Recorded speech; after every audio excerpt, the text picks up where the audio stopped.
वचन में से आज क्या हमको समझ में आता है, प्रभु बताना चाहता है। प्रेरितों के काम और उसका 13वां अध्याय और उसका 22वां पद।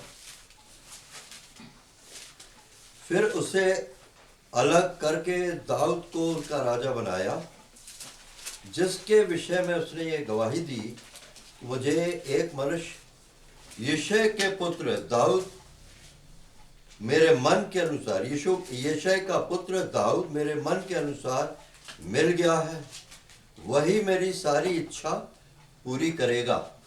प्रार्थना करेंगे। प्रभु अपने वचन को अपने हाथ में लीजिए दया करके। प्रभु ये आपका वचन है, हम मनुष्यों के लिए प्रभु ये वचन प्रभु जी भारी है, इसको हम हैंडल नहीं कर सकते प्रभु, पर पवित्र आत्मा हमारी सहायता करे सुनने में, समझने में, समझाने में, और आपके माइंड को जो प्रभु आपने हमारे लिए प्रेम भरा रखा उसको प्रकट करें। सारे वातावरण को, अपनी सोच समझ, भाषा, प्रभु जी सबको हम आपके प्रभु जी लहू के छिड़काव के अंदर लाके और आपके अधीन करते हैं। तो हमारी विनती सुनिए, धन्यवाद ग्रहण कीजिए। मुक्तिदाता प्रभु यीशु के नाम से मांगते हैं, आमीन। आज ये गीत हम गाए, मुझको लगा कि बिल्कुल सही प्रभु के वचन, आज जो प्रभु वचन दिया है वो वचन जो है आज के इस वचन में मेल खाता है। 332 गाएंगे नहीं, 332 में हमने दूसरे पद में गाया था, मंडी में मुझे लाया तू, अपनी देह का अंग बनाया, पिता से मेल करा दिया, नया मनुष्य मुझे बनाया, ऐसे अतुल्य प्रेम के लिए वंदना करूं सदा। मनुष्य मनुष्य मनुष्य, पवित्र बाइबल में यह मनुष्य शब्द बहुत आया है। यदि आप यहेजकेल अध्याय 1 से लेकर 40वें अध्याय तक आप उसको पढ़ेंगे तो प्राय पहले और दूसरे पदों में यही आया, हे मनुष्य की संतान, हे मनुष्य की संतान, हे मनुष्य की संतान। मनुष्य ब्रह्मांड में एक बहुत भारी ग्रेट वर्ड है, ये एक बहुत ही कहा जाए टॉप का विचार परमेश्वर के माइंड में इस मनुष्य के पीछे हुए हैं। ग्रेट वर्ड, भारी वर्ड शब्द है। आज हम इसी लगाव में देखेंगे, शुरू करेंगे हम मैन जीसस, यीशु एक मनुष्य। परमेश्वर ने उत्पत्ति के अंदर यह कहा कि आओ हम मनुष्य को अपने स्वरूप और समानता में बनाए। किस मनुष्य को? अपने स्वरूप और समानता में बनाए। हालांकि सामने प्रत्यक्ष रूप से आदम और हवा के बारे में था, पर नहीं, वो तो एक आगे के योजना का एक कड़ी की शुरुआत थी। तो जब परमेश्वर ने कहा आओ हम मनुष्य को अपने स्वरूप में और समानता में बनाए, तो मालूम था परमेश्वर को कि ये आदम वो मनुष्य नहीं है जिसको मैं सोच रहा हूं बनाने की, पर हां यहां से मैं आगे बढ़ूंगा। ये प्रथम आदम था और अंतिम आदम प्रभु यीशु मसीह। अभी हमने पढ़ा, मुझे दाऊद यिशै के घराने में एक मनुष्य मिल गया है, यिशै का पुत्र है, मेरे मन के अनुसार, जो मेरी सारी इच्छाओं को पूरी करेगा। वो प्रथम आदम जो था और हवा, उनके लिए ये चीज नहीं थी। पर सवाल ये उठता है, तो फिर परमेश्वर ने अपने प्लान को, योजना को, जो सनातन प्लान आगे लाने के लिए इससे शुरुआत क्यों की? क्योंकि सबसे पहली बात तो थी कि मनुष्य का संतान जब प्रभु यीशु मसीह के लिए कहा गया सन ऑफ मैन, तो फिर वो मनुष्य की संतान ही होना है ना, मनुष्य पीढ़ी में से आना है उसको। ये भी बात उतनी महत्वपूर्ण नहीं थी जितनी ये थी कि परमेश्वर ने जब देखा ये शैतान, जिसका स्वभाव पाप का स्वभाव है, सिन नेचर है, पहले तो इसका हिसाब हो जाना चाहिए। इसको निपटारा होना है इसका, उसके बाद आगे बढ़ना है। तो परमेश्वर ने क्या है कि प्रथम आदम को और हवा को रचा और उसको एक ऐसा, मैंने एक बार और बताया था, पिंजड़ा बना दिया कि परमेश्वर ने कि मनुष्य के अंदर परमेश्वर, ये शैतान जो है वो आ जाए, और वही हुआ। अनाज्ञाकारिता लाके, पतन को ला करके, और क्या किया, शैतान जो है उसके अंदर, आदम के अंदर और फिर हवा के अंदर भी स्थान पा गया, वो पिंजड़े में आ गया वो। तो ये नकारात्मक पक्ष था, निपटारे वाला ये पूरा कर रहा है परमेश्वर। और फिर उसके बाद ये जो पुराना मनुष्य उस आदम के अंदर आ गया, और उसी पुराने मनुष्य, प्रथम मनुष्य के इस पुराने मनुष्य का हम भी संभागी हो गए। ये प्रॉब्लम नहीं था परमेश्वर के लिए। परमेश्वर मालूम था कि हमारे अंदर सिंफुल नेचर आ जाएगा, पर शैतान को पहले हटाना है पिक्चर से, और उस सनातन प्रोग्राम के तहत नई कुछ चीज लाना है, नया मनुष्य जो मेरे मन के अनुसार होगा। और यह हुआ, अंतिम आदम उस शैतान को अपने ऊपर ले लिया। मैं और आपको उसने, हमारे पुराने और आपके पुराने मनुष्यत्व को उसने ओढ़ लिया, और शैतान था उसके अंदर, क्रूस पर गया और उसने वहां पर अपने बलिदान के द्वारा उसने खत्म कर दिया, खत्म हो गया वो। जब मनुष्य मरा, यानी कौन, अंतिम आदम प्रभु यीशु मसीह, शैतान भी गया। परंतु जब वो जी उठा तो मैं और आप भी क्या हो गए, उसके साथ जीवित हो गए, जीवन पा गए, और हम भी एक नए स्वभाव को पहन लिए। प्रभु यीशु मसीह ने हमारा पुराना स्वभाव पहना, उसका हिसाब हो गया, और अब वो हमारे अंदर, हम उसको पहन लिए, नया मनुष्यत्व को हमने पहन लिया। ये कई बार वचन में हमने देखा, नए मनुष्यत्व को पहन लो, इसको फील्ड बाइबल में न्यू मैन। तो ये तो कहानी हो गई उद्धार के, होल स्टोरी ऑफ सॉल्वेशन का एक छोटा सा भाग था। ये उद्धार की कहानी का ये एक छोटा सा भाग था, और अब उसके आगे जो है वो देखना है। एक मनुष्य, कैसा मनुष्य, मैं और आप, मैंने इस बात को अभ्यास किया। मैं आईने के सामने खड़ा हो गया, मैंने कहा प्रभु कैसा मनुष्य आप हमको बनाए हो या बनाने जा रहे हो। वो पुराना मनुष्य विकृत, क्रूर, पवित्र बाइबल में लिखा, जब प्रभु यीशु मसीह क्रूस पर गया तो उसकी सुंदरता नहीं थी, कुछ भी पहचाना नहीं जाता था। यशाया 52 में आप पढ़ना, उसकी ऐसी कुछ भी सुंदरता नहीं थी जो देखने लायक थी, पहचाना नहीं जाता था। जब परमेश्वर ने आवाज दिया, आदम कहां है, हवा कहां है, छुप गया वो। मतलब यह है कि वो क्यों छिपा, कि उसको समझ में आ गया ये परमेश्वर शायद अब मुझको नहीं पहचानेगा, क्योंकि मैं बिल्कुल एक कुछ और ही बन चुका हूं, जो कि बिल्कुल बिगड़ गया है, कुरूप है, अगली है। और वो मैं और आप भी उसमें आते आते बिगड़े हुए कुरूप, पर हमारा उद्धार करता यीशु प्रभु क्रूस के ऊपर मेरे और आपके इस पुराने मनुष्यत्व का विकृत रूप लेकर के चला गया। तो मैं आईने के सामने खड़ा होकर सोचता था, प्रभु ये वचन के अंदर से मैं समझ रहा हूं कि आप क्या करना चाह रहे हैं। तो एक नया मनुष्य बना रहे हैं, और वो नया मनुष्य कैसा होना चाहिए, और मैं बड़े ध्यान से देख रहा हूं अपने आप को। ये नया मनुष्य, अभी आपको सामने जब वचन लाऊंगा तो फिर आप भी घर जाके अभ्यास करना, ये क्या, ये मैं ऐसा हो सकता हूँ, ये जो मैं अभी मेरे सामने चीजें हैं, क्या ये संभव है। तो परमेश्वर ने बड़े उम्दा बातें बताई हैं। इतने समयों से मैं और आप प्रभु के वचन को पा रहे हैं।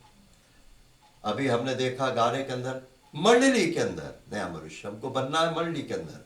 तो मंडली के अंदर प्रभु ने जितने इतने सालों में, समय में और पिछले साल में वचन दिए हैं यहां पर, उस वचन के अंदर उद्देश्य यही था कि मैं और आप उस नए मनुष्य का अर्थ समझें कि नया मनुष्य है, हम क्या बनने जा रहे हैं।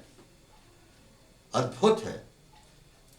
मैं जैसे एक फोटो है, फोटो 2 डायमेंशनल है, 2D। अगर उसमें से मैं अपना हाथ बाहर निकालूं मैं अपनी फोटो में से, तो ये हो जाता है 3D, 3 डायमेंशनल। पर मैं और आप क्या होने वाले हैं, ये 2 और 3D नहीं, 4, 5, 6D होने वाले हैं, 4 डायमेंशनल। पौलुस जब कहता है ना जाने दे सहित ना जाने दे रहित, मैंने एक मनुष्य को स्वर्ग में उठाया हुआ देखा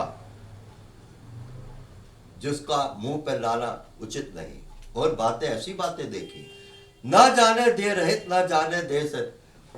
अब हो सकता कुछ समझा होगा और जिसको वह यहां समझा नहीं सकता था, पर मैं आपको बताऊं वो 2D और 3D डायमेंशंस में नहीं था, वो 4D और 5D डायमेंशंस में। और आप नया मनुष्य, मेरा और आपका आने वाला समय, आज आप अपने आप को और हमको देखेंगे, सुनेंगे तो लगेगा कि रियली क्या ऐसा हो सकता है। ये 3D डायमेंशन या 4D डायमेंशन परमेश्वर के राज में ना जाने दे सहित ना जाने दे रहे, तो एक्सप्लेन नहीं कर पा रहा है, क्योंकि वो 4D 5D था, पता नहीं कितना। मैं और आपका स्टेटस भी है। तो ये एक बहुत ग्रेट वर्ड है, मनुष्य। और प्रथम आदम और अंतिम आदम, प्रथम आदम को कहा पुराना मनुष्य, अंतिम आदम प्रभु यीशु मसीह नया मनुष्य, और बीच में हमें और आप हैं सिद्ध मनुष्य।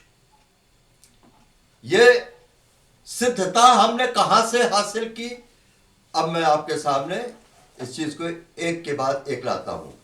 ये यीशु शब्द जो है, अगर हम इसको प्रेरित 2 22 और 26 में देखें, कई 36, प्रेरित 2 22 और 36, कई बार हम देख चुके हैं इसको। 2 22 और 36। हे इस्राएलियों, हाँ। ये बातें सुनो। हाँ। यीशु नासरी एक मनुष्य था, हाँ, जिसका परमेश्वर की ओर से होने का प्रमाण उन सामर्थ के कामों और आश्चर्य के कामों और चिन्हों से प्रकट है, जो परमेश्वर ने तुम्हारे बीच उसके द्वारा कर दिखाए, जिसे हाँ। तुम आप ही जानते हो। हाँ। और उसके बाद 23 पद में, हाँ 23। उसी यीशु को जो परमेश्वर की ठहराई हुई योजना और पूर्व ज्ञान के अनुसार पकड़वाया गया, तुमने अधर्मियों के हाथ से क्रूस पर चढ़वा कर मार डाला। 36 पद। अतः अब इस्राएल का सारा घराना निश्चित रूप से जान ले कि परमेश्वर ने उसी यीशु को, जिसे तुमने क्रूस पर चढ़ाया, प्रभु भी ठहराया और मसीह भी। पवित्र बाइबल में ये अगर आप ध्यान से पढ़ें तो कुछ खास मालूम पड़ेगा। उसी यीशु को, ये प्रभु यीशु मसीह की पूरी 100% ह्यूमैनिटी को, मानवता को, मनुष्यता को बताता है। ये एक मनुष्य था और उसको परमेश्वर ने जरूर है कि प्रभु भी ठहराया और मसीह भी। प्रियो, मेरे और आपके लिए स्वर्ग में जो प्रभु बैठा है वो और कोई नहीं, वो एक मनुष्य है, मेरा आपका रिप्रेजेंटेटिव। वो प्रभु जो है वो यीशु एक मनुष्य, नया मनुष्य, सिद्ध मनुष्य। और परमेश्वर को ना एक ऐसे ही मनुष्य की चाहत थी जो उसकी इच्छाओं को पूरी करे।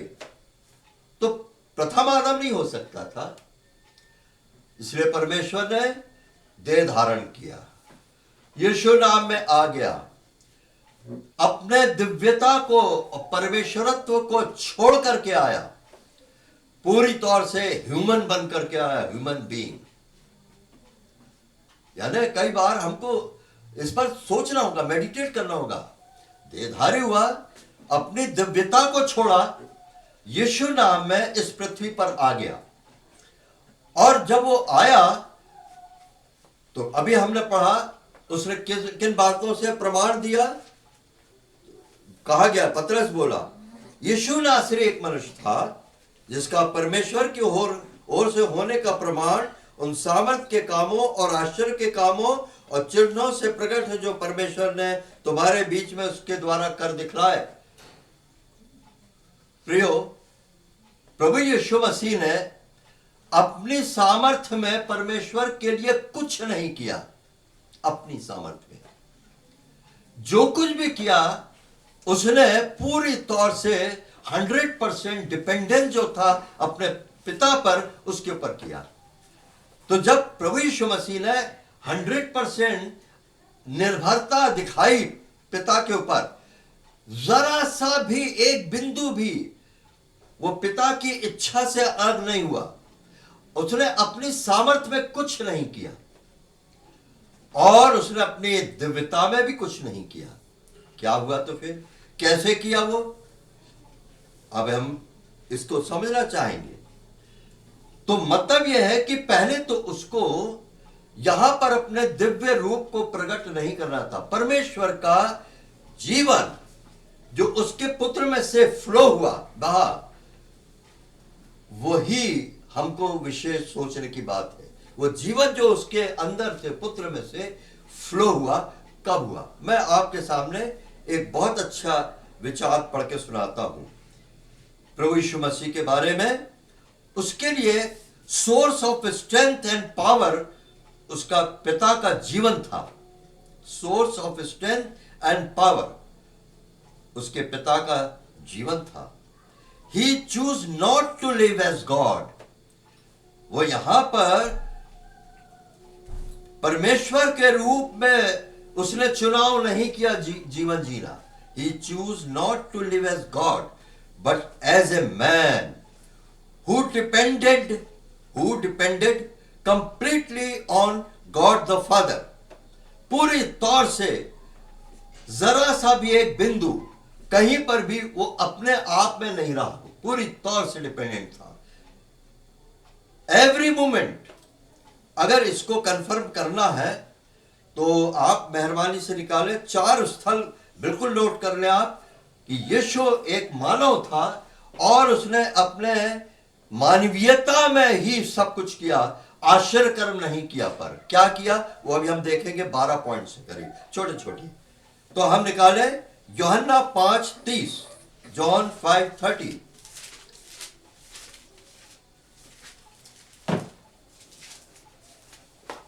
मैं अपने आप से कुछ नहीं कर सकता। हाँ, देखिए, मैं आपसे कुछ नहीं कर सकता। जैसा सुनता हूँ वैसा न्याय करता हूँ, ये और मेरा न्याय सच्चा है। हाँ। क्योंकि मैं अपनी इच्छा नहीं परंतु अपने भेजने वाले की इच्छा चाहता हूँ। कितना? 80%, 90%, 100%। और आगे 7:16, जॉन।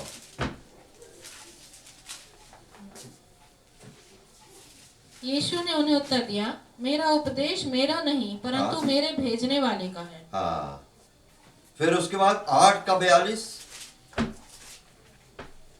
यीशु ने उनसे कहा, यदि परमेश्वर तुम्हारा पिता होता तो तुम मुझसे प्रेम रखते, हाँ। क्योंकि मैं परमेश्वर की ओर से आया हूँ। मैं आपसे नहीं आया परंतु उसी ने मुझे भेजा। आपसे नहीं आया और आपसे मैं कुछ नहीं करता।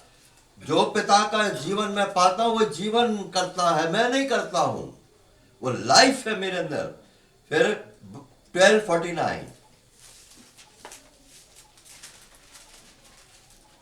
यूहन्ना 12:49। क्योंकि मैंने अपनी ओर से बातें नहीं की, हाँ, परंतु पिता जिसने मुझे भेजा है उसी ने मुझे आज्ञा दी है कि क्या क्या कहूँ और क्या क्या बोलूं। हाँ, क्या क्या कहूं, क्या क्या बोलूं। मैं जब पढ़ रहा था तो मैं सोचा, मैंने कितनी बार पढ़ा पर इस पर तो ध्यान ही नहीं दिया मैंने। 14:24, 14:24। जो मुझसे प्रेम नहीं रखता वह मेरे वचन नहीं मानता, और जो वचन तुम सुनते हो वो मेरा नहीं वरन पिता का है जिसने पिता का। मुझे भेजा। कितना कितना ज्यादा वो अपने पिता के ऊपर निर्भर करता था। एज ए मैन ही मैनेज्ड गॉड्स लाइफ। हमको अब जब उसको मैनेज करना पड़ा, अब आप और हम इस प्रकार से अपने पर लागू करें। क्या जब उसको इतना जरूरी था तो क्या मेरे और आपको ज्यादा जरूरी नहीं है कि आप और अगर मैं चाहते हैं कि पिता परमेश्वर का जीवन मेरे और आपके अंदर से फ्लो हो, सबसे मुख्य शर्त क्या है? 100% डिपेंडेंस। आज वही समय में सब गुजर रहे हैं जहां पर कि हमारे को इस प्रमाण देना कि प्रभु हर छोटी बड़ी बात में मैं अपने जीवन में तुझ पर निर्भर करता हूं। बहुत सीखने की जरूरत है, मेरे को भी आपको भी, पर सीख रहे हैं। आज मैं और आप अपने जीवन में झांक के देखें, कुछ हो रहा है, कुछ सीख रहे हैं कि माननिक कलीसियाई जीवन में जो हम आते हैं यूं ही नहीं, ये फ्रेमवर्क हो रहा है यहां पर हमारा, ये फैक्ट्री है जहां पर मैं और आप एक नया मनुष्य बनने के, कहता ना, तुम्हारे बुद्धि के नए हो जाने से तुम्हारा चाल चलन भी बदलता जाए शनै शनै शनै।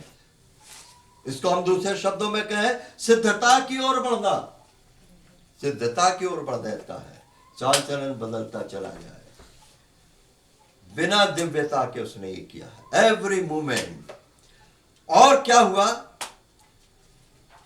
मेरे और आपको अपने साथ एक कर लिया। ये इब्रानी में हमने पढ़ा है, मनुष्य क्या है जो तू इसकी तेरी सुधि लेता है।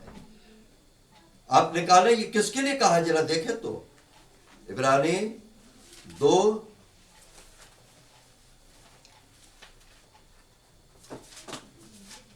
और उसका 2 अध्याय का 14। इसलिए जबकि लड़के मांस और लहू के भागी हैं, हाँ, तो वह आप भी उनके समान उनका सहभागी हो गया, ताकि मृत्यु के द्वारा उसे, जिसे मृत्यु पर शक्ति मिली थी, अर्थात शैतान को निकम्मा कर दे। सहभागी हो गया वो हमारे साथ। मेरे और आपकी मुसीबत में वो एक हो गया, और जब वो एक हो गया, मेरे और आपके लिए, मैं कई बार इसको बता चुका हूं, वो एक साँचा बन गया है, जैसे केक का साँचा होता है। और अब अपने आप में वो हमको उस साँचे में एक कर रहा है, ताकि हम उसी के स्वरूप और समानता में आ जाएं। जब परमेश्वर देखेगा अपने पुत्र को और साथ में हमको, तो क्या कहेगा? ओ, हम शक्ल इतने मेरे बेटे बेटियां हैं, सांचे में ढल के चले आ रहे हैं। तो सांचे में जब जाएंगे तो ऐसा आसान नहीं होगा, परंतु एक बात बहुत अच्छी है, पुत्र के संग जो ही हमारे संग भी है, यीशु के संग। अगर उसने अपनी दिव्यता में ये सब नहीं किया, और जो कुछ भी उसने जीवन जिया, मानवीयता का, एक उचित मानवता का जीवन जो जिया, जब उसने अपनी शक्ति में नहीं किया, तो पहली चीज तो हमने देखा पिता के ऊपर डिपेंडेंस। तो क्या हुआ उसके साथ? उसको अनुग्रह मिला। जब मैं और आप पिता की इच्छा में जीना चाहते हैं, अनुग्रह मिलेगा। मैं और आप घबराए नहीं। यीशु मसीह के बारे में हम पढ़ते, कितना मानवीय था वो। अदन के बगीचे में पसीना लहू के बूंदों के समान बह रहा था, एक स्वर्गदूत दिखाई दिया, टोटली मैन, मनुष्य था वो, अनुग्रह देने के लिए। अब मैं आपके सामने एक एक करके जल्दी से चीज लाता हूं, उसकी ह्यूमैनिटी को समझे, और फिर हमको समझ में आएगा उचित मानवता क्या है, सही मानवता क्या है। अभी अपन लोग मूल्यांकन करते हैं, अरे यार वो आदमी बहुत सही है। रिलेशन में पत्नी बोल सकती मेरा पति बहुत सही है, परंतु यह मापदंड तो हमारा है। आज सही है, कल को गलत हो सकता है, ऊपर नीचे हो सकता है। रिश्तों में अरे भाई वो बहुत सही मानना है, उसके अंदर बहुत सही आदमी है वो। और परमेश्वर अपने मापदंड से जब हमें तौलेगा तो कैसा तौलेगा? नहीं, तुम इतना सही नहीं जितना सोच रहे हो, तुम्हें इतना सही होना जैसा मेरा बेटा सही था। अब देखें आप, वो पूरी तौर से मानवीय था, ये उसकी कमजोरी नहीं थी। वो मेरे और आपको मांस अपने आप में उसने सहभागी किया था। वो उदास होता था, वो व्याकुल होता था। आप सिर्फ नोट कर लें, है लूका 22:44, यूहन्ना 11:33।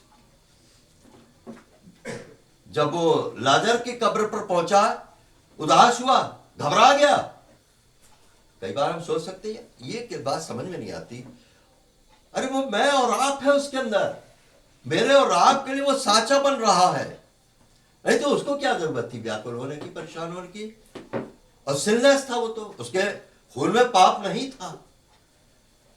पूरी तौर से वो मेरे और आपको अपने अंदर लिए होता। हम क्या कहते हैं, क्रूस पर गया तो वो मेरे और आपको लेके गया, हमारे पापों को लेके गया, मेरे और आपकी पूरी जिंदगी का उसने अपने अंदर हिसाब किया लेने का। रोया, कहा यूहन्ना 11:35 लिख लीजिए, लाजर की कब्र पर यीशु रोया। बाइबल की सबसे छोटी पद, और एक छोटी पद और है, परमेश्वर प्रेम है, क्या वहां नहीं जाएंगे। रोया। और सामरिया के मार्ग पर कितना मानवीय था वो, भूखा प्यासा बैठ गया, चले गए थे भोजन लेने, स्त्री आई उनसे, उसके सामने वो ये नहीं बता रहा है मैं कौन हूं, मैं परमेश्वर हूं, अभी पानी, उनसे पानी मांग रहा है। कितना मानवीय था वो। और आप इस बात को, परमेश्वर मेरे और आपकी सहायता करे, क्योंकि हम बहुत मुश्किल होगा इस चीज को अपने माइंड में पिक्चराइज करना कि वो कैसे मांगा होगा उसने। क्या शायद प्लीज शब्द लगाया होगा ना, कृपया पानी देना मुझको। कितना मानवीय था वो। फिर वो 5 रोटी 2 मछली से उसने हजारों को खिलाया, वो आश्चर्यकर्म था। जब प्रभु यीशु मसीह अपनी दिव्यता में था, पर जब उसका मानवीयकरण वाले पॉइंट्स थे, वो उसने अपने दिव्यता में नहीं किया। आश्चर्यकर्म किया प्रमाण सहित, अभी हमने पढ़ा लूका प्रेरित 2 में।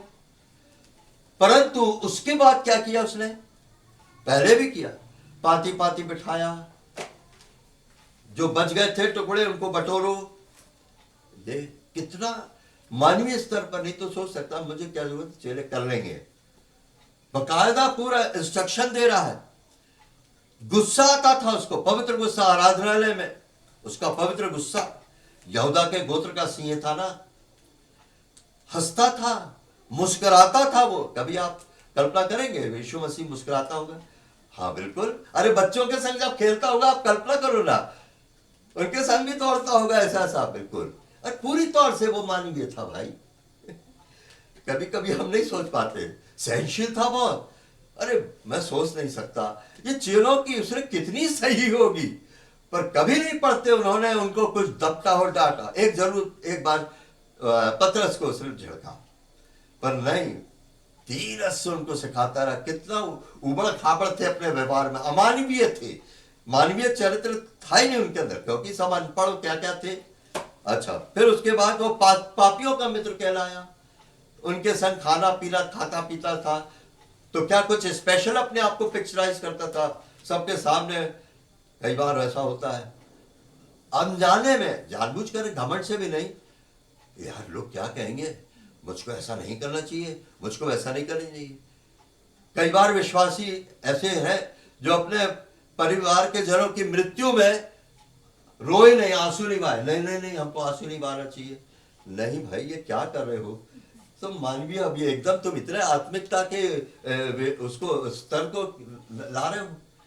बिल्कुल मानवीय था। दास का स्वरूप, पैर धोए, और उसने गाता था वो परमेश्वर। सपन्या में लिख लेना आप, 3:17 में परमेश्वर गाता है सपन्या। और मरकुस 14:26 में वो चेलों के साथ भजन गा के गेतसमनी गया, भजन गाता था वो। बड़ा अच्छा लगेगा जब हम सुनेंगे, वहां जाएंगे, वही परमेश्वर जो पुत्र भी है, ये मनुष्य है, वो गाना गाएगा। वो हम उसको गाना गाते सुनेंगे। अद्भुत है, तरस और प्यार से भरा था, और उसने आंसू बहा बहा करके आज्ञा मानी सीखी, पर स्वयं पर तरस नहीं खाया। मेरे और आपके लिए ऐसे ही एक सांचे की जरूरत थी। मेरे और आपके लिए उसने आंसू बहा दिए। अब मुझको और आपको आंसू बहाने की जरूरत नहीं है, टेंशन में आने की जरूरत नहीं है। मेरे लिए आपने सब कर दिया। उसने, प्रभु ने तरस खा के किया, पर हमारे लिए दुख उठा उठा करके, आंसू बहा बहा करके आज्ञाबानी सीखी। पर क्या स्वयं के ऊपर तरस खा के? नहीं, तरस उसने हमारे ऊपर खा लिया।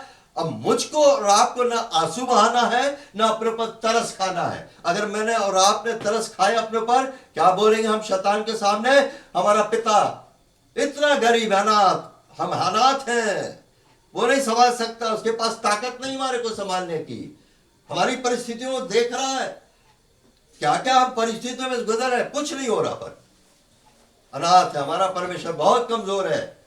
ये हम मान लो शैतान के सामने, और शैतान हंस रहा है। हाँ, कितना परेशान हो रहा है ये विश्वासी, तरह तरह की परिस्थितियों में अपने ऊपर तरस खाता है। हमने खाया, बाद में परमेश्वर ने गुड़ का, नहीं, ऐसा नहीं। तो ये मानवता जो थी, उचित मानवता, ये इस मानवता में से गुजर करके एक उचित मानव बना, एक सिद्ध मानव बना। मैंने सिद्ध मानव की जगह इस शब्द को ज्यादा अच्छा समझा, उचित। 100% उसने एक सही प्रकार की मानवता को हासिल किया मेरे और आपके लिए, ताकि वो उचित प्रकार की मानवता मेरी और आपकी निज प्रॉपर्टी, संपत्ति बन जाए। हम तो वारिस हैं, मिरासी हैं। पृथ्वी पर प्रभु यीशु मसीह ने एक बहुत बड़ा काम पूरा कर दिया। आप निकालेंगे नहीं? यूहन्ना 17:4 में क्या बोला प्रभु यीशु मसीह ने चेलों को? पिता ने जो पृथ्वी पर, नोट करना, पृथ्वी पर जो काम करने मुझे दिया था, उसको मैंने पूरा कर दिया। कौन सा काम? एक तो क्रूस पर हमने सुना, उसने कहा पूरा हुआ। यहां कौन सा काम पूरा हुआ? चेलों के सामने उसने एक डिमॉन्स्ट्रेशन दिया, उचित मानवता क्या है, देख लो मेरे चेलो, मैं चला जाऊंगा, उसके बाद लोग तुम्हारे जीवन को देख करके कहेंगे, हाँ, ये मसीह के साथ रहे, ऐसी ही मानवता हमने के साथ देखी थी। इसका नाम यीशु नासरी था। यह प्रकाश एक्स 4:30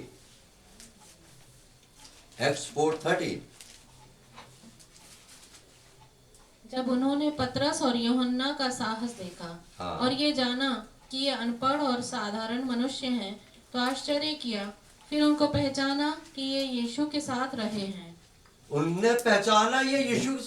अरे, ये ऐसा कोई तो हमने देखा बिल्कुल यही आचरण, ऐसा ही सुंदर आचरण, ऐसा ही सुंदर बातचीत, व्यवहार। अरे, ये यीशु नासरी के साथ रहे। एक गीत हमारे इसमें है 300, क्या नाम गाएंगे नहीं, 380 नंबर का, जीवन दाता हो हृदय में आ जाओ, हमारा जीवन दुनिया निहारे। उसमें ये गीत में है। उस गीत का सिर्फ लाइन बताऊंगा मैं, बहुत सुंदर गाना है। ये है, नया मनुष्य हमको, प्रभु हमको बनाओ, दुनिया हमको निहारे। और मैं गुनगुना रहा था जब इस वचन के अंदर मनन किया, नया मनुष्य प्रभु मुझको बनाओ, स्वर्गदूत मुझको निहारे। आज निहार रहे हैं स्वर्गदूत, पर वो बात अभी नहीं है। वो बात आने वाली जब स्वर्गदूत मेरे और आपको निहारेंगे और कहेंगे, ये क्या गजब है, ये परमेश्वर ने अपने पुत्र की क्या अद्भुत दुल्हन तैयार की है, 4D और 5D वाली। दुनिया हमको निहारे, यहां आने वाले समयों में स्वर्गदूत निहारेंगे हमें, हम कुछ और ही हो जाएंगे। अद्भुत है। पहला यूहन्ना 2:6,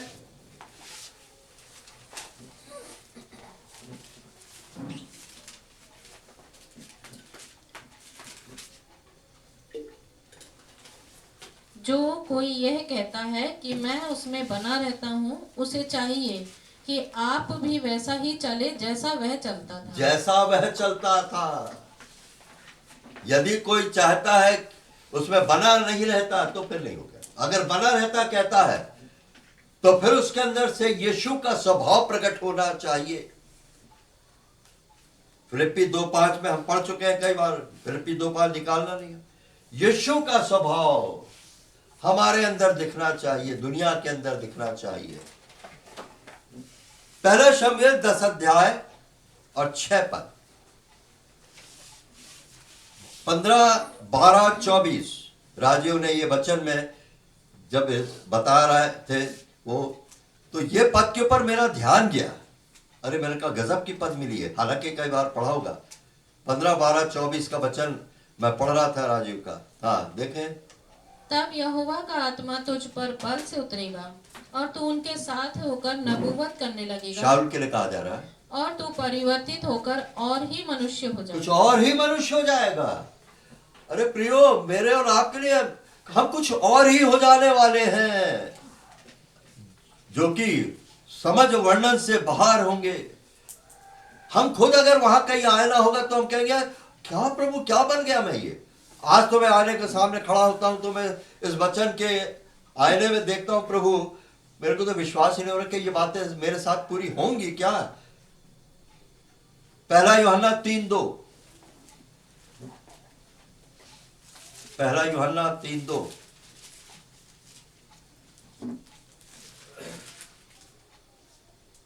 हे प्रियो, अब हम परमेश्वर की संतान हैं और अभी तक यह प्रकट नहीं हुआ कि हम क्या कुछ होंगे।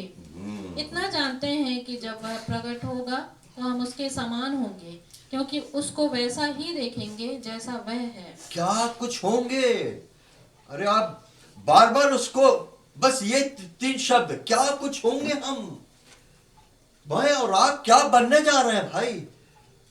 ये बात अगर मेरे और आपके आत्मा प्राण देह में समझ आए तो मैं अपने लिए कह रहा हूं, हम कितना सीरियस हो जाएंगे अपने आत्मिक जीवन के संबंध में। मैच्योर मैनहुड, मैच्योर मैनहुड निकालेंगे नहीं। इफिसियन 4:13 में प्रभु के लोगों के लिए कहा गया, जब तक हम उसके अंदर एक सिद्ध मनुष्य ना बन जाए, सिद्ध मनुष्य ना बन जाए, फुल स्ट्रेचर तक ना, डील डॉल तक पहुंच ना जाए।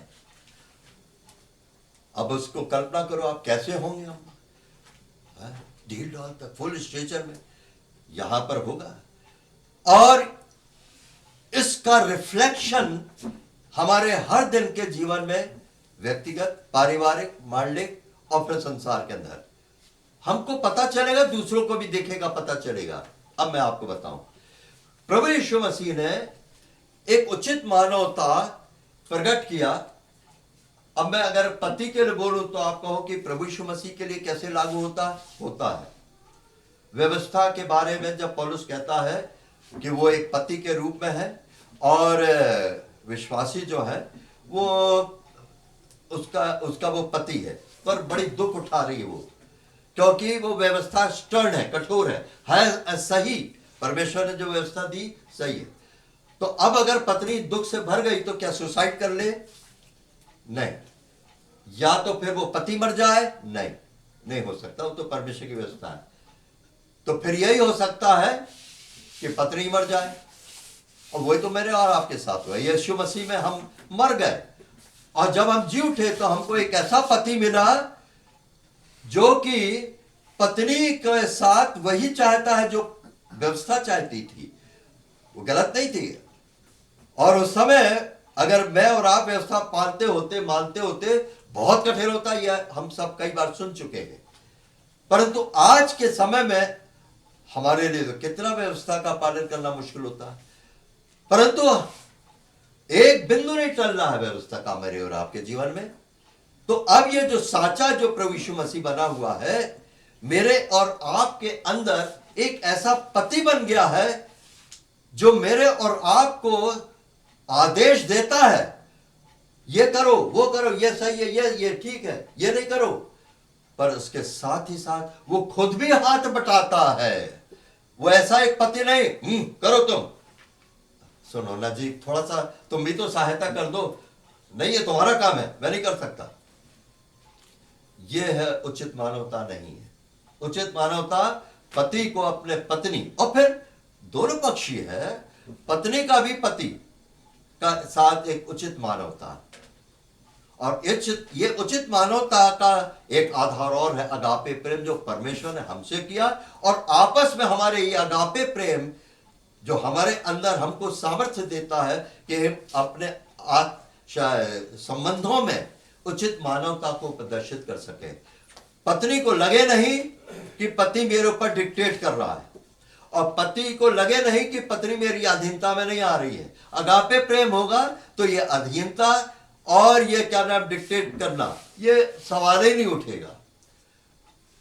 परमेश्वर की इच्छा में पति पत्नी परमेश्वर की इच्छा को मालूम करें और उसकी इच्छा को पूरा करें, आज्ञाकारिता करें। फिर डिटेल हम नहीं जाएंगे। प्रभु यीशु मसीह जब छोटा रहा होगा, अब यह चीज हमको नहीं बताई गई बाइबल में, क्या करता होगा? लड़के बच्चे तो झगड़ते हैं ना, उसके तो भाई बहन भी थे, क्या करता होगा? लड़ता झगड़ता होगा? आप कहोगे नहीं, हो ही नहीं सकता। हाँ नहीं, क्योंकि उसके अंदर उचित मानवता लिखा भजन 22 में कि माता के गर्भ से निकलते ही मैं संभाला गया और मैंने सीखा। सीखने वाली बात थी। बचपन से वो परमेश्वर के अनुग्रह में, हम पढ़ते हैं लूका के अंदर, परमेश्वर के अनुग्रह में और मनुष्यों के अनुग्रह में वो बालक यीशु बढ़ता गया और बलवंत होता गया। तो मतलब ये बालक यीशु अनुग्रह में, तो परमेश्वर का अनुग्रह उसको अवेलेबल था कि वो एक सामान्य बच्चे से अलग होकर के, उसके अंदर पापी स्वभाव तो था ही नहीं, ब्लड तो उसका सिलनेस था, तो जरूर उसका व्यवहार जो था बच्चों के साथ। उसके बाद जैसे जैसे बड़ा हुआ, जवानी में आया, और जवानी में ही तो वो प्रभु के पास बलिदान करके चला गया पिता के पास। फिर उसके रिश्तों में कितने रिश्ते हैं, आज वो सब हमारे बीच में परमेश्वर चाहता। मित्र का रिश्ता है, भाई बहन का रिश्ता है, माता पिता का रिश्ता है, बाल बच्चों का रिश्ता। इफिशियंस में सब रिश्तों के बारे में है। माता पिता अपने बच्चों को रिश्ता दिलाए, बालक अपने माता पिता के अधीन रहे, पति पत्नी पत्नी पति, सारे रिश्ते हैं। अन्य जातियों अविश्वासियों के साथ एक क्या नाम है, तुम्हारा व्यवहार सलोना हो, भरा हुआ है मानवीयता, उचित मानवीयता, सही मानवीयता। और वो भी हमारे मापदंड, परमेश्वर के माइंड में एक उचित मानवता का जो मापदंड है, वो मापदंड तो हम कहेंगे ये तो बड़ा मुश्किल है। जब प्रभु यीशु मसीह हमारा साचा है तो किस बात का मुश्किल? वो हमारे लिए सब कुछ करेगा, बशर्ते कि हम 100% डिपेंडेंस ले। पिता का जीवन उसके अंदर से फ्लो हुआ क्योंकि वो 100% निर्भर करता था हर बात में। वैसे ही मेरे और आपके अंदर से जीवन से भी यीशु मसीह का जीवन फ्लो होगा, एक मानवीय जीवन फ्लो होगा, एक दैवीय जीवन फ्लो होगा, जब हम पूरा डिपेंडेंस हर बात में, छोटी बड़ी फैसले करना, ये समस्याओं में, कठिनाइयों में, बीमारियों में, उसके ऊपर डिपेंडेंस नहीं है। यही तो हम फिर क्या हो जाता है, चुक जाते हैं। फिर अगर मैं कुछ एक दो चीजें पढ़ दूं पौल के बारे में, पहला थिस्सलुनीकियों 4 और 1 निकालेंगे नहीं, पहला थिस्सलुनीकियों 4 और 1, क्या गजब का उसने ये गवाही दी, मेरी सी चाल चलो। मैं और आप तो सच बात कह ही नहीं सकते भाई मेरे से जैसी चाल लीजिए, क्योंकि वो इतना सांचे में यीशु के सांचे में ढल चुका था कि वो ये कह सकता था। अब मैं एक और पद आपको याद दिलाऊं, 24/11/24 को एक वचन राजू के द्वारा, प्रभु के दास के द्वारा हमारे सामने आया था। वो बड़ा मेरे को लगा, पहला कुरिन्थ 1 अध्याय 4 से 8 पद में, आप घर में पढ़ना, एक बार जरूर फिर से पढ़ना, भौचक करने वाली बात है। कुरिन्थ की मंडली के अंदर क्या क्या नहीं था, आत्मिक आशीषों ने से भर गए थे वो, उनके पास वचन था, ज्ञान था, वरदान थे, सब थे, पर क्या नहीं था, फल नहीं थे। फल यीशु की सामर्थ के बिना फल नहीं होंगे। यीशु की सामर्थ से वो नहीं चलते थे। आज्ञाकारिता थी, बहुत ही आज्ञा मानते थे, पर आपको ये बताए, अगर आज्ञाकारिता यीशु के जीवन में नहीं है, मैं और आप और कुछ नहीं व्यवस्था पूरी कर रहे हैं अपने मनोबल शक्ति से, अपने विल पावर से हम परमेश्वर की आज्ञाओं को पूरा कर सकते हैं, परंतु फलदायी नहीं है वो, नो फ्रूट, जैसे कि यहां होता था। मेरे और आपके जीवन के अंदर आज्ञाकारिता जो है वो प्रभु यीशु मसीह के जीवन के अंदर से फ्लो होनी है। वो आज्ञाकारिता उसके लाइफ में आना है। परमेश्वर का उद्धार हमें उचित मनुष्य बनाने के लिए है। उचित मनुष्य अभी मैंने गिन दिया, पति पत्नी, भाई बहन, माता पिता, मित्र और ये जितने रिश्ते, हाँ, सेवक मंडली के विश्वासी भाई बहन। परमेश्वर का उद्धार हमें उचित मनुष्य बनाने के लिए है। प्रभु के छुटकारे के माध्यम से हम उचित मानवता में वापस लाए गए हैं। फिर से अदन के बगीचे में हम जाएं, आदम और हवा पाप करने से पहले उचित मानवता में फिर भी नहीं थे। वो जो यीशु उचित मानवता में उसने डेमोन्स्ट्रेट किया अपने जीवन से, वो जरूर परमेश्वर का विचार एक हद तक उनके लिए था, परंतु परमेश्वर के विचार में यह नहीं था कि वो आने वाले समयों में बस इन्हीं के अंदर से होकर के वो अपने काम को करे। उचित मानवता का आधार उसका पुत्र ही था, वो खुद था। इसलिए वापस शब्द जो है वापस लाए गए, मतलब यह है वहां से हमने जो कुछ भी मानवता थी, वो मानवता जो है वो हमने खो दी थी।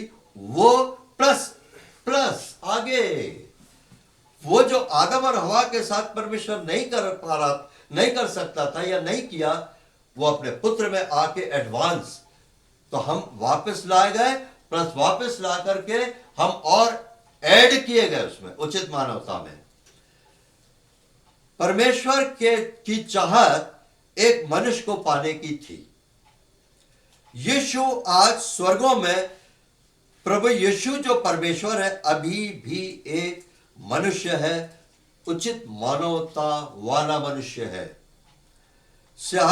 इस मनुष्य की महिमामय सुंदरता उसकी मानवता में प्रकट है।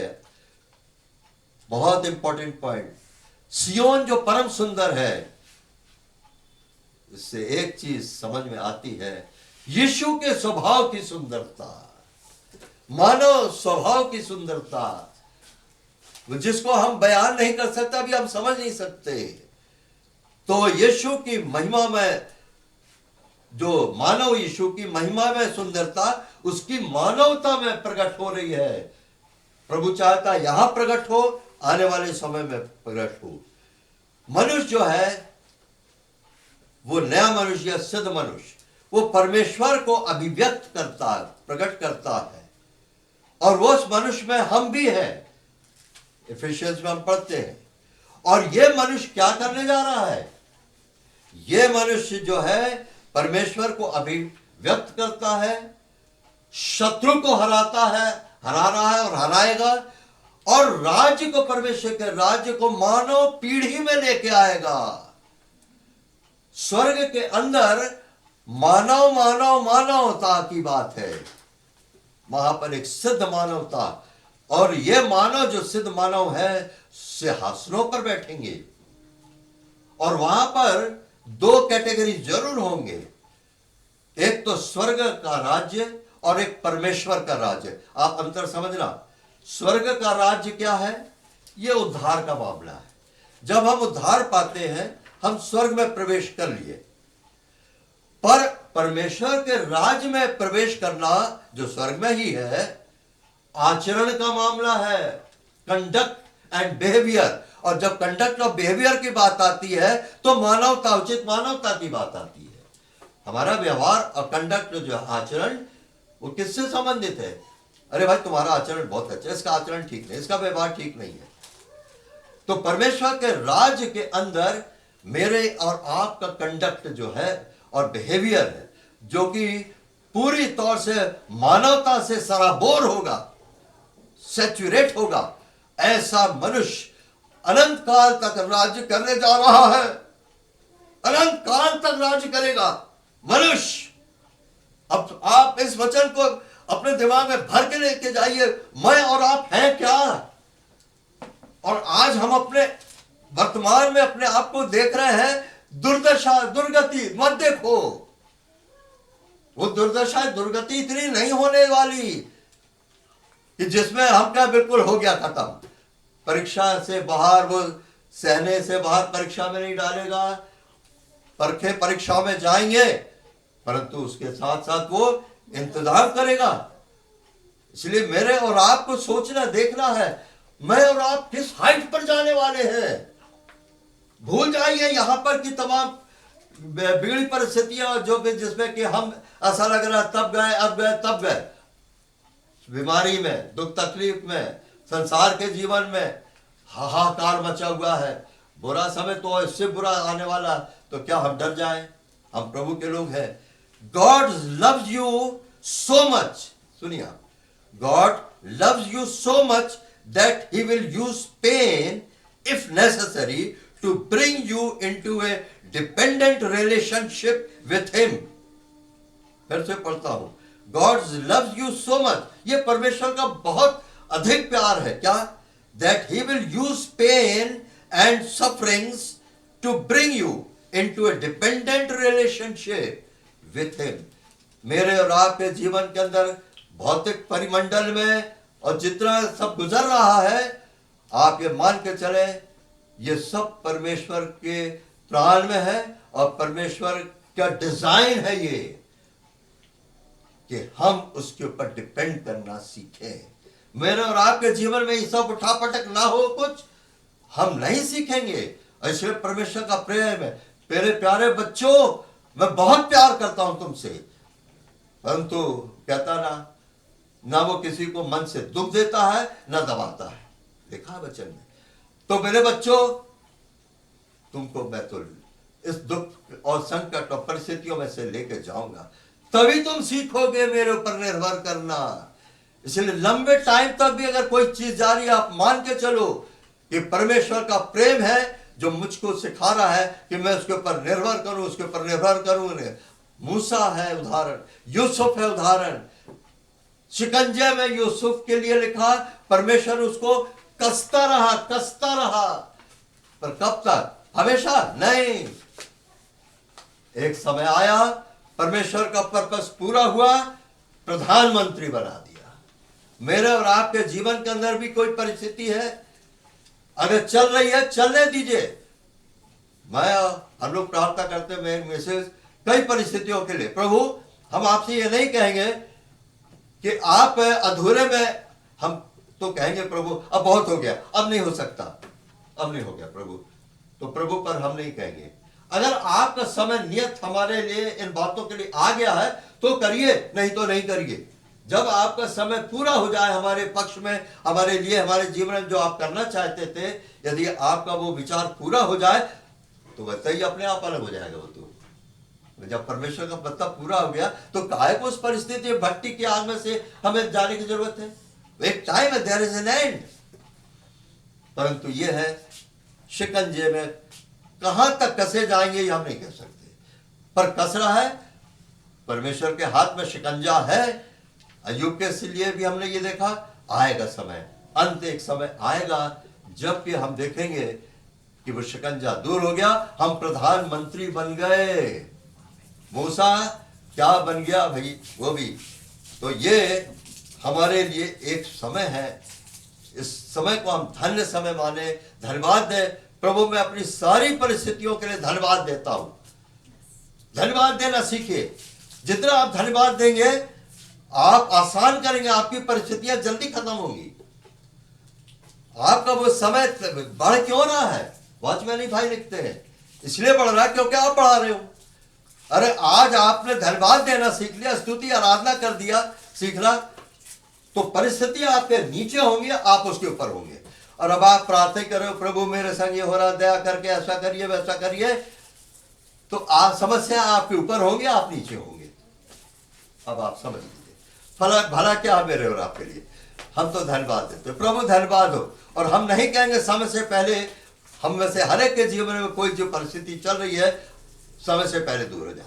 आपका जो टाइम आप लीजिए प्रभु, हम डरेंगे नहीं। क्यों? अनुग्रह अनुग्रह हमको मिल रहा है, और इस तरह से प्रभु हमको ले जाएगा। प्रभु इस वचन पर आशीष दे, और जितना मैं नहीं समझा पाया या बता नहीं पाया, इससे ज्यादा प्रभु जो है आपके अंदर इस विचार को खोले।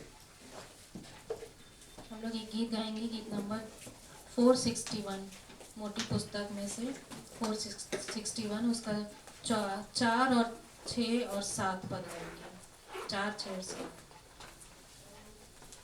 शांति का राजा घर जब बनाता, मनुष्य का गड़बड़ उसमें ना हो। शांति का राजा घर जब बनाता, मनुष्य का गड़बड़ उसमें ना हो। मूल्य के द्वारा स्थान वो खरीदा,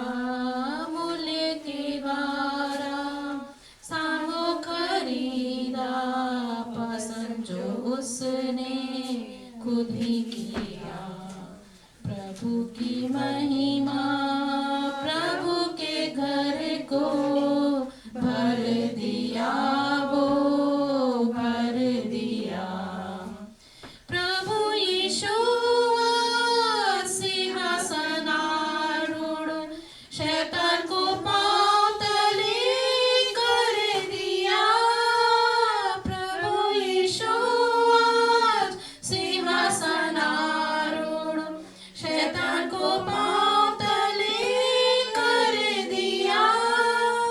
जयवंत वो होकर पूरे विभाव में, जयवंत वो होकर पूरे विभाव में, घर को ज्योति से भर दिया।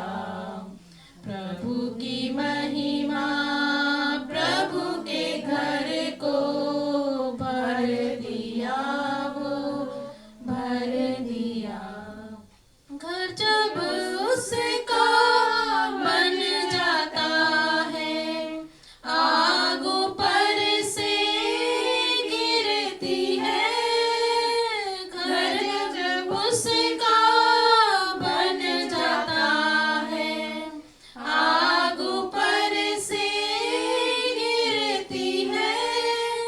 सारी मलिनता को भस्म वो करके, सारी मलिनता को भस्म वो करके, घर को महिमा से भर दिया।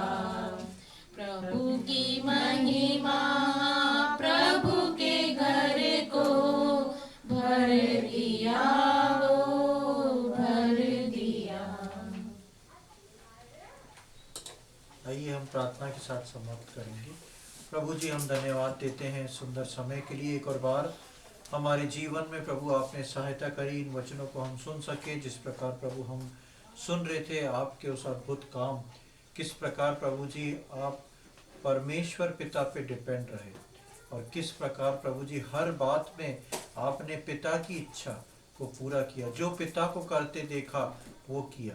और हम प्रार्थना विनती करते हैं, मनुष्य के विषय में हम सुन रहे थे प्रभु जी, बहुत सारी बातें हैं, और हम विनती प्रार्थना करते हैं कि एक ऐसे सिद्ध मनुष्य हम अपने जीवन में बन पाए जो आपको समझने वाला हो सके, जो आपको कोऑपरेट करने वाला हो सके, आपके उस सारी बातों को समझ के अपने जीवन में चलने वाला हो सके, ताकि प्रभु आप हमको वो बना सकें जो आप देखना चाहते हैं। हमारे जीवन से वो आराधना स्तुति निकलने पाए, वो प्रभु जी एक समर्पण का जीवन होने पाए, ताकि जिस स्थान पे हमें पहुंचना है उस स्थान पे हम तैयार होके पहुंच सकें।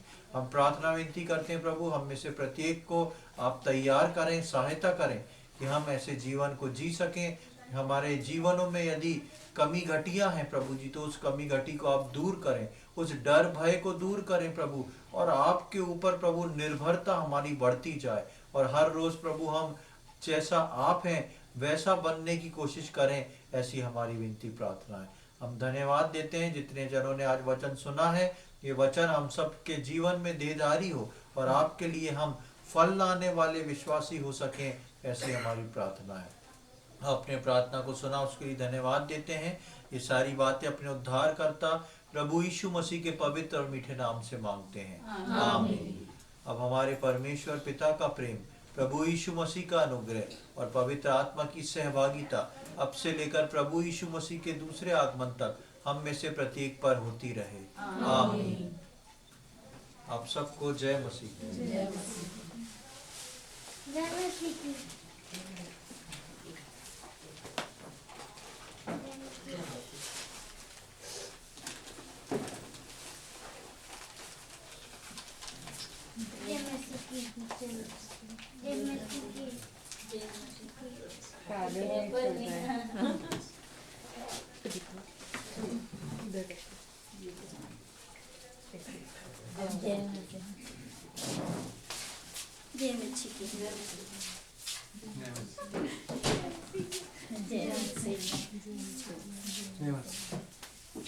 जय